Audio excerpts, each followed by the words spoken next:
Este é o primeiro de uma série de 6 vídeos em que eu falarei a respeito da coleção da escritora Lucy Maud Montgomery, que é uma escritora canadense, a criadora da personagem Anne Shirley, a mesma daquela série da Netflix, Anne with an E. Nem sei como é que se pronuncia, mas vamos lá. O livro é esse aqui, deixa eu só ajeitar aqui. O livro é esse aqui, Anne the Green Gables. E antes de falar sobre o livro em si, eu quero falar sobre o que este livro não é. Porque eu não assisti a série Anne with an E, apesar de ela ter feito muito sucesso, principalmente entre os militantes de esquerda. E porque a série, pelo que eu entendi, deturpou completamente o livro. Porque acabaram transformando a personagem Anne Shirley numa militante, é, numa espécie de Simone de Beauvoir canadense. E acabaram usando a série para defender a causa feminista, acabaram usando a série até para defender a causa LGBT. Porque distorceram completamente, eu imagino que tenha sido isso, né? Distorceram completamente a amizade entre Anne Shirley e Diana Barry. Porque cá pra nós, a mente de uma criança é muito diferente da mente de um adulto. E a amizade que esse livro mostra entre Anne Shirley e Diana Barry é uma amizade infantil, uma amizade inocente. Não tem nada de promíscuo nessa amizade. Muito pelo contrário, é uma amizade que acaba construindo a história de vida tanto da Anne quanto da Diana. E esse é um dos principais assuntos desse livro, a amizade entre Anne Shirley e Diana Barry. E ela fala também sobre dois irmãos, Marilla Cuthbert e Matthew Cuthbert, dois irmãos de meia idade, que sem filhos, eles vivem juntos na fazenda Green Gables, que geograficamente Green Gables é uma fazenda próxima ao povoado de Avonlea, Avonlea, acho que é Avonlea que se pronuncia, na ilha do Príncipe Edward, que é uma província do Canadá, no norte do Canadá, no nordeste do Canadá, na verdade. Então, nessa fazenda de Green Gables, os irmãos Matthew e Marilla, eles resolvem adotar o menino para ajudar nas tarefas domésticas. Só que quando o Matthew vai atrás do menino na estação de trem, acaba encontrando uma menina, que é justamente a Anne Shirley. E Anne Shirley está com 11 anos, uma menina de 11 anos que passou por experiências, cuidou de gêmeos, ela tinha cuidado de gêmeos antes, tinha passado por experiências nada agradáveis nas suas antigas residências e agora foi levada por engano para casa dos irmãos Cuthbert. E no fim acaba se tornando muito bem. Ela é aceita naquela família e ele mostra as personalidades dos personagens. O Matthew era bem quieto, bem pacato, mal conversava, era uma pessoa extremamente tímida. A Marilla já é uma pessoa mais carrancuda, que praticamente criticava a Anne em tudo que ela fazia, porque a Anne era uma menina muito sonhadora, era uma menina muito cheia de sonhos, cheia de imaginação. Isso na mente de uma criança é saudável. Aí com o passar do tempo, o desenvolvimento da história, a Anne vai amadurecendo, ela começa como uma menina tagarela, uma menina cheia de sonhos, cheia de imaginação e bastante tagarela. E ela acaba se metendo em muitas confusões por conta de sua imaginação, porque às vezes quando ela fazia serviço da casa, ela ficava nos devaneios dela, ela acabava se esquecendo da realidade, acabava fazendo coisa errada, não porque ela quisesse fazer coisa errada, mas era por causa da distração dela, porque quando ela ficava presa assim na imaginação dela, quando ela saía do mundo real, ela acabava se distraindo, e ela, os jardins ao redor da casa onde ela morava, em Green Gables, ela inventou nomes para esses lugares. E outro assunto do livro, é claro que ele mostra o amadurecimento da Anne Shirley. Ela começa como uma menina de 11 anos, aí vai amadurecendo, aí quando a história termina ela já está com 16 anos, ela estuda na escola de Avonlea, uma escola primária, aí depois ela faz o ensino normal, o curso normal na Queens, que é uma escola para formação de professores. E tanto na escola de Avonlea quanto na escola de Queens, ela tem uma rivalidade com Gilbert Blythe, acho que é assim que pronuncia. Ela no começo, porque toda menina acaba tendo rivalidade com o menino. Você vê, é normal na infância haver rivalidade entre meninos e meninas. Então havia essa rivalidade. Ela chegou até a detestar o menino no começo. Depois começou a surgir uma competição entre eles para ver quem que era o melhor da escola, quem que era o melhor da classe. E às vezes o Gilbert ficava na frente, às vezes a Anne ficava na frente. No fim, quando ambos foram pro curso normal, magistério da Queens, o Gilbert foi premiado com uma medalha por ter sido o melhor aluno, e a Anne conseguiu a bolsa de estudos da Avery, se não me engano, para fazer a faculdade do Raremont College. Só que aí no final do livro acontece uma reviravolta e a Anne acaba desistindo de ir para a faculdade para cuidar, porque já que é para falar spoiler, vou falar uma vez, o Matthew morre de um infarto, porque o banco que tinha todas as economias da família acaba falindo. O Matthew morre de infarto e a família fica na miséria, na penúria. Aí aparece um comprador para comprar a fazenda de Green Gables. Aí a Anne desiste de ir para a faculdade, apesar da bolsa de estudos, ela desiste para ficar com a tia Marilla, cuidando dela, fazendo as tarefas domésticas, porque a Marilla está quase cega, está com problema de visão. Só que aí no final a Anne descobre que o Gilbert abriu mão de sua vaga na escola de Avonlea, onde ele daria aula numa escola, em favor da Anne. Aí a rivalidade que havia entre os dois acaba chegando ao fim, e pelo menos por enquanto, né, acredito que nesse livro chega ao fim, e os dois passam realmente a ser amigos. Só que aí, se você nos próximos livros da série, eles acabam se apaixonando, na verdade eles se afastam novamente um do outro.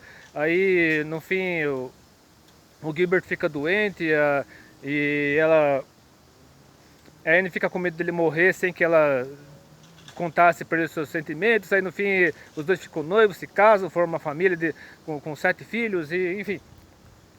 Mas a verdade é que o livro,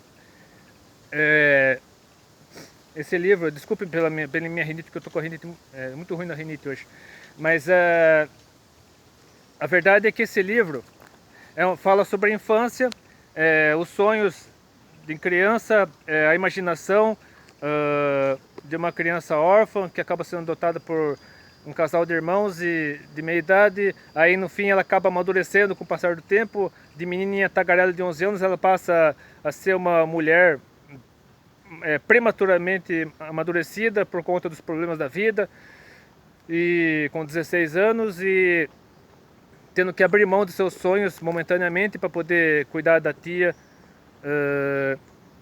E no fim o livro acaba sendo, não tem nada a ver com panfleto de esquerda, não tem nada a ver com feminismo, com LGBT, com nada disso. O livro fala sobre a infância e sua transição para a adolescência.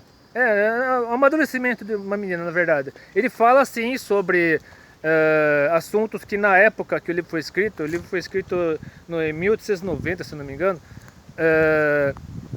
E para a época era um tanto escandaloso a mulher ter um certo destaque na sociedade, uma sociedade que era dominada pelos homens. Então havia um certo preconceito, havia uma certa resistência, mas o livro foi realmente um livro pioneiro, um livro de uma certa vanguarda, mas não tem nada a ver com feminismo, não tem nada a ver com nada do que andaram fazendo, né, naquela série Anne with an E e toda a legião de fãs que essa série ganhou. Mas com base nesses assuntos eu gostaria de comentar à luz da Bíblia a respeito dos temas abordados no livro. Lendo alguns textos bíblicos, selecionei alguns textos bíblicos para comentar a respeito do que realmente é essa obra, da importância dela para a formação dos adolescentes. Eu creio que é um livro importante, sim, para a formação das crianças, dos adolescentes, mas muito mais importante é analisar esse livro à luz da Bíblia. Então, primeiramente, vejamos o que diz o Salmo 37, versículos 3 a 6. Confia no Senhor e faz o bem, habitarás na terra e verdadeiramente serás alimentado. Deleita-te também no Senhor e te concederá os desejos do teu coração. Entrega o teu caminho ao Senhor, confia nele e ele o fará. E ele fará sobressair a tua justiça como a luz e o teu juízo como meio-dia. Então, apesar da série ter distorcido completamente o propósito do livro, o livro é um livro cristão, sim. Apesar da autora, eu não tenho certeza se a autora era uma cristã evangélica praticante, mas o livro fala sobre ele cita aqui a igreja presbiteriana, ele mostra como é a vida dos pastores na época. Inclusive a Anne fica muito amiga da esposa do pastor. Fica amiga da professora, que é substituta, que antes era um professor, depois apareceu um professor para substituir, e fica amiga também, muito amiga da esposa do pastor, e aprende muito com ela. Inclusive, boa parte do amadurecimento da Anne se deveu a essa amizade dela com a esposa do pastor. Então, a Anne tinha, assim, apesar de ter a imaginação dela e achar que por ter uma imaginação muito fértil, ela não era uma pessoa boa o suficiente para ir para o céu, mas a Anne sim se esforçava em ser uma cristã, em ser uma serva de Deus, trabalhando inclusive na obra de Deus, participando da escola dominical e cuidando da reputação dela, né, que apesar das polêmicas em torno do papel que ela deveria ter na sociedade, mas ela foi sim uma mulher exemplar, uma menina exemplar, depois uma jovem exemplar.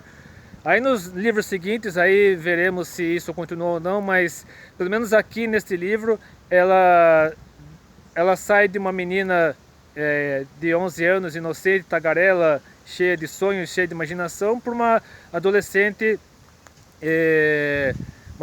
abnegada. Ela abre mão de seus sonhos, ainda que momentaneamente, para poder cuidar da mulher que lhe dera acolhida, sua mãe adotiva. E continuando aqui, vemos aqui também na Bíblia, no livro de Provérbios, capítulo 16, versículos 1 a 3, o seguinte: do homem são as preparações do coração, mas do Senhor a resposta da língua. Todos os caminhos do homem são puros aos seus olhos, mas o Senhor pesa o espírito. Confia no Senhor as tuas obras e teus pensamentos serão estabelecidos.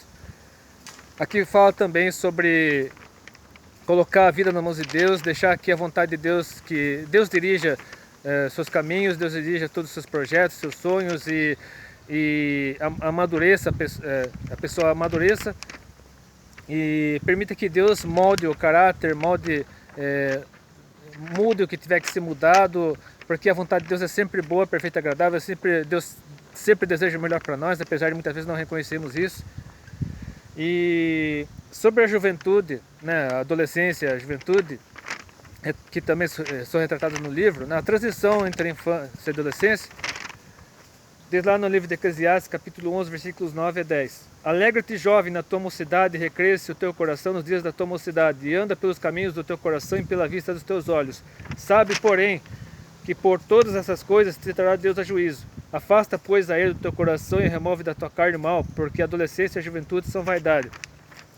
Eu creio que no final desse livro, a Anne percebeu isso, que ela termina o livro não mais tão tagarela como era, não falando palavras difíceis como falava no começo, mas ela acaba agindo, acaba sendo uma mulher prematuramente madura, certa de suas responsabilidades, consciente de suas responsabilidades, que ela não se importava em adiar, pelo menos adiar os seus sonhos para poder ser relevante na vida da sua família e ajudar no sustento da sua família. Porque o que Deus tinha para ela, no fundo ela sabia que o que Deus tinha para ela lá na frente, é como o livro a autora fala no final da estrada reta, que de repente tem uma curva. Que a estrada que antes era reta, de repente passou a ter uma curva. Ela sabia que depois da curva havia algo muito melhor esperando por ela. E ainda no livro de Eclesiastes, capítulo 12, versículos 1 e de 11 a 14, encontramos o seguinte: lembra-te também do teu Criador nos dias da tua mocidade, antes que venham os maus dias e cheguem os anos dos quais vinhas a dizer, não tenho neles contentamento. Aí o autor fala sobre a velhice e tudo mais, e continua. As palavras dos sábios são como aguilhões e como pregos, bem fixados pelos mestres das assembleias, que nos foram dadas pelo único pastor. Aqui se refere a Marilla, que se refere ao Matthew, que apesar do Matthew não ter participado diretamente da educação da Anne, ele colaborou de uma certa forma, aconselhando a irmã, não é bem assim, é assim, assado. E também a esposa do pastor, a professora, e, enfim, todas as pessoas que de uma certa forma colaboraram, a própria Diana, todas as pessoas que participaram da vida da Anne colaboraram para que ela amadurecesse. E o próprio Gilbert, né? A rivalidade entre ela e o Gilbert de uma certa forma amadureceu muito, porque ela passou a se dedicar mais aos estudos e tudo mais. E continuando aqui, de tudo que se tem ouvido o fim... e demais disto, filho meu, atenta, não há limite para fazer livros, e o muito estudarem fado da carne. A Anne percebeu isso quando percebeu que tinha perdido boa parte da infância dela, né, que as coisas que ela valorizava quando criança já não faziam mais sentido, por conta de todas as mudanças pelas quais ela tinha passado, dos estudos e tudo mais. Então ela perdeu muito, o tempo passou muito mais rápido quando ela passou a se dedicar mais aos estudos, o tempo voou. Ela cresceu, amadureceu e, enfim. Continuando. De tudo o que se tem ouvido, o fim é: teme a Deus e guarda os seus mandamentos, porque isto é o dever de todo homem. Quando eu falo homem, é homem e mulher, ser humano. Porque Deus há de trazer a juízo toda obra e até tudo o que está encoberto, quer seja bom, quer seja mal.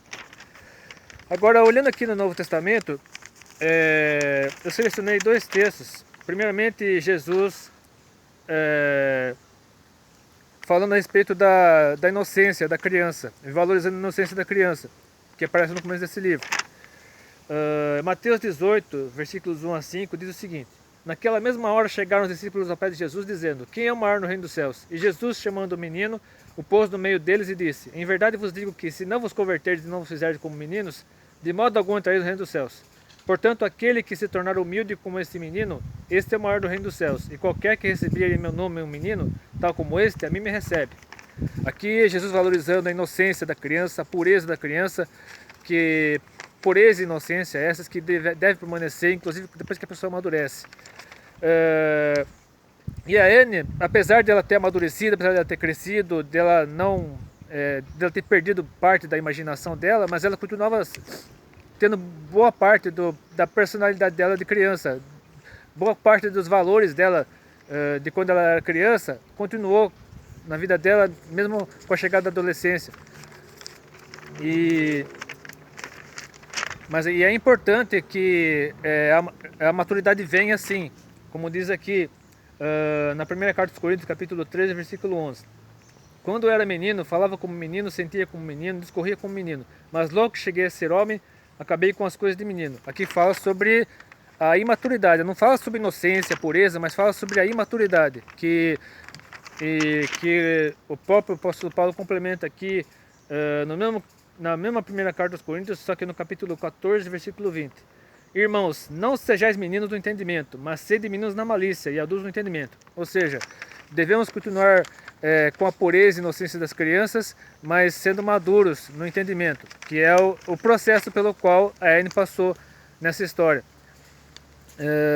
E eu pretendo sim ler os livros seguintes. Talvez hoje mesmo eu pegue o livro seguinte, que é Anne de Avonlea, e que esse vídeo possa ter esclarecido você a respeito da série Anne with Annie, que possa ter feito você dar importância à maturidade, a relação saudável que deve existir entre a inocência da criança, a pureza da criança e o desenvolvimento e a maturidade, que elas podem sim coexistir.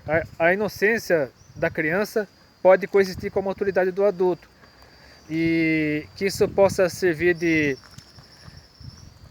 para você buscar mais a Deus, buscar qual é a vontade de Deus para sua vida, e que todas as decisões que você tiver, todos os seus projetos, todos os seus sonhos estejam de acordo com o que Deus deseja para sua vida, porque o que Deus planejou para você é infinitamente melhor do que tudo o que o mundo tenta impor na sua vida. Então, se esse vídeo fez diferença na sua vida, se esse vídeo edificou você, se esse vídeo pode ajudar alguém a ter a mente de Cristo, a ter a mente moldada de acordo com a vontade de Deus, curta esse vídeo, compartilhe os seus favoritos, inscreva-se no meu canal, manda esse vídeo para quem estiver precisando ouvir.